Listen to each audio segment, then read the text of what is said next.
Oh man, that'd be cool sometimes if I can go do that. Hopefully it really happens. I really, really, really hope it happens. Oh man. Oh, hey guys, I'm sorry. I must have been distracted. I tend to daydream all the time and think about different things, giving me a creative mindset of what I want. And sometimes people consider daydreaming to be really bad and a bad habit. Now, see, here's the thing with bad habits, guys. Often we're trying to break them. I got bad habits of my own. And so often we see them as really bad things and insecurities of ours. But hold on, guys. Pause right there, real quick. With those bad habits you might be doing, you might be lucky enough because some of them might actually be pretty good habits that you're doing for certain reasons. And that's why today, guys, we are diving in the 5 different bad habits that might actually be good for you. Sorry it's been a while, guys. I've been busy with work and stuff, and we are back at the grind. We're going to be making videos. Got some bangers coming for you guys. And yeah, just make sure to please like and subscribe to the channel for more self-improvement content and different ways to become a better human being. And just like that, we're going to get straight into the video. Here we go.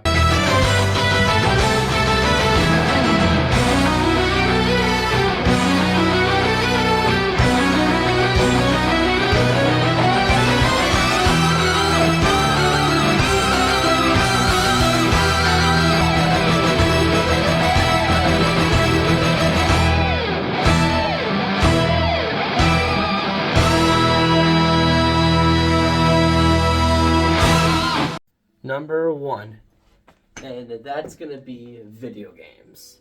Now, the thing with video games is, with many, it's often criticized, and many view it as a bad habit because it's overused and it can cause a lot of different cons with it, whether it be lack of social interaction or just physical exercise, which is very true. But, however, research has shown that with video games, it can have many cognitive benefits with that. For example, with a lot of action games, a lot of them have tended to found to be a better improvement for visual attention and spatial skills.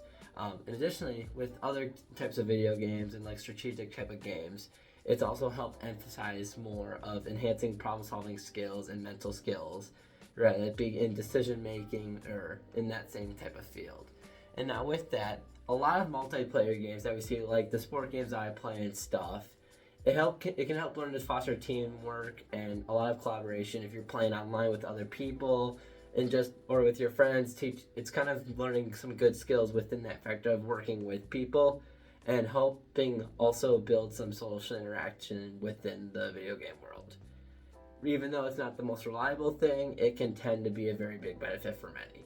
And furthermore, with video games, it's actually shown that video games can provide a lot more of a positive, effective outlet for many stress relieving people and can help with relaxation when used correctly.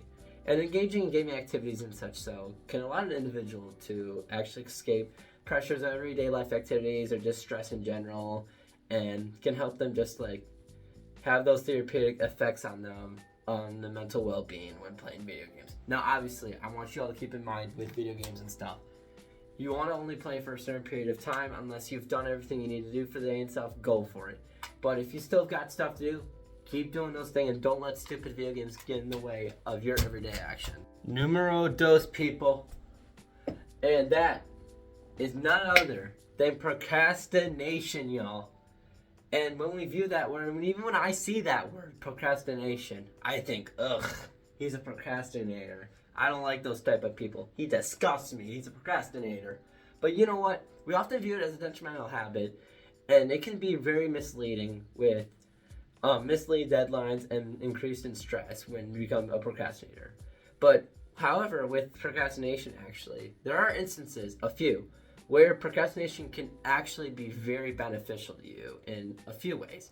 In some cases, sometimes allowing your tasks to be delayed or put off for the future can allow you to gain new perspectives and insights that you may not have had before when you rush through this work, allowing you to get more creative, more thoughtfulness within your mind, and just helping you improve your creative mind where you can think more and get more ideas when you procrastinate, and you give yourself more time to think.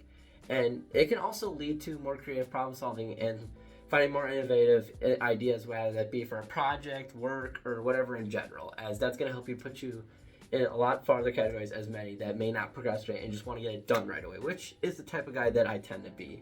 But also at the same time, it's never bad to procrastinate a little bit, as long again it's not overused. And with procrastination, it can serve a self-regulation type of skill.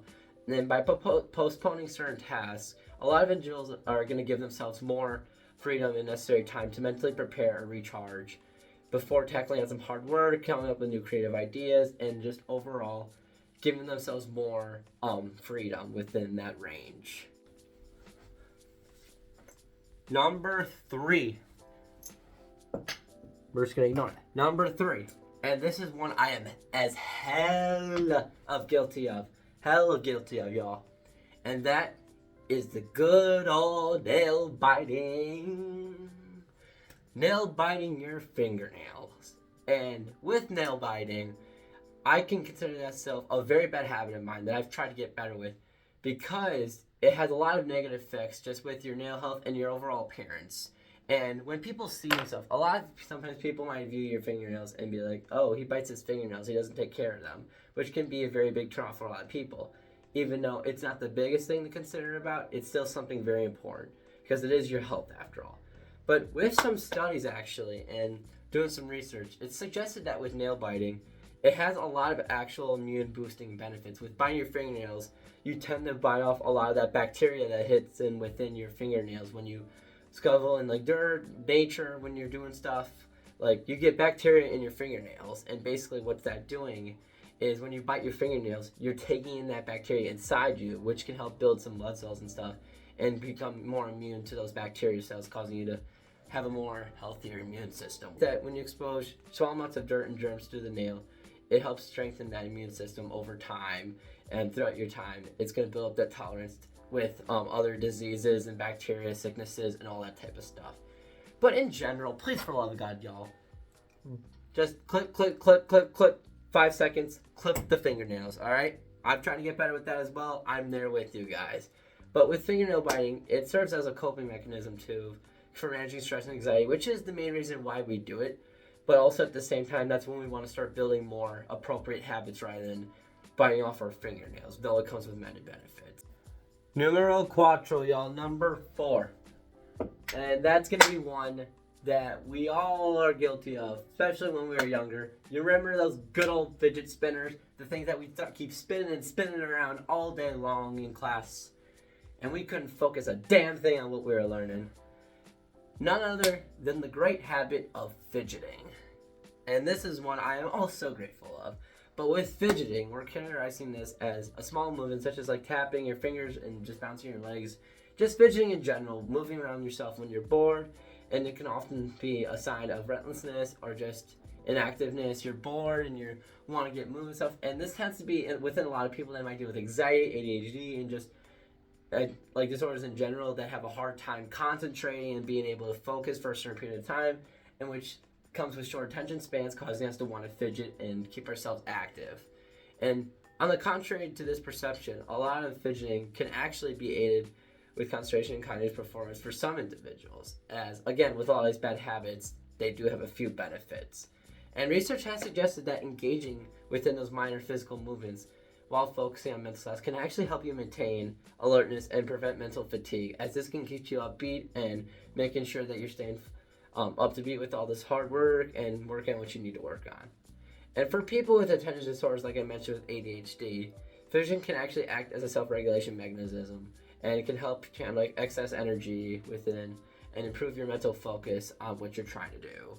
And tools, like I said, mentioned with fidget spinners and stress balls, all those type of things have been specifically designed for people to use those things and can provide a sensory stimulation for a period of time that have trouble with fidgeting and just like keeping still for a period of time. Finally, number 5. Again, one of my favorite type of things I love to do, even when I'm in school, when I'm going about my day at work, I do this probably about 23 hours of the day. Actually, no, because technically I sleep for 7 to 8 hours, so we'll dive that down to about 15 hours per day, something like that. For most of my day, I do this. And it's none other than everybody's favorite thing to do, daydreaming. And with daydreaming, a lot have seen it to be a very negative thing, as you can lose your focus on something and you're wandering off when you should be focused on something else, and a lot of people consider it a very bad habit of theirs. But you gotta remember with daydreaming, and daydream specifically, everybody does this at least every single day. And with daydreaming, it's strictly associated with distractions and just a lack of productivity. But however, with daydreaming, it can cause a lot of people, even myself, to have a sort of reflection type of moment in which this can help me reflect on my goals and what I want to do. This can help me come up with new problem solving strategies, and which can help me come up with more creative ideas and just like help build more scenarios and how I can go about certain situations in life every day. And basically with daydreaming, it can cause a lot of more creativity to spawn in within yourself. And with this, daydreaming is seen as a good thing because of that. And when we daydream, we usually think about certain things, rather that be a scenario you think of or certain ideas with certain things. And yet again, it can help build up within our life. And with daydreaming, it can also link to enhancing our self-awareness and introspection. And it provides a lot of individuals to have a certain personal growth type of moment where they can reflect on what they have done or how they want to go about certain things in the future. And without the constraints of being external stimulation, it can help give them that freedom to be able to free think and give them a new pathway to certain scenarios that they may not have thought of if they never were to have a reflection daydream type of moment. All in all, bad habits are something we should never be proud of, yet it is something we should never be embarrassed about. And with bad habits, there are certain ways to cope with all these and make sure that we only use it for the benefits and making sure that we keep bad habits to a minimum. But at the end of the day, just remember that some of these bad habits that you do may have some benefits at the same time that can really help improve your life in a well-being. And guys, this is going to be the end of the video, and I just want to quickly take a note and say I'm sorry I've been gone for so long. I've been busy with work and trying to catch up with other things as I've come to the end of the quarter. And we are going to be back at it. We're going to start recording a bunch of videos and shorts, keeping you guys on your toes and your feet. And really hope you guys enjoyed this video. Make sure to subscribe and join the self-improvement journey, as we're always trying to get better every single day. And this is going to be Jack signing off. Stay hard, guys. You know it.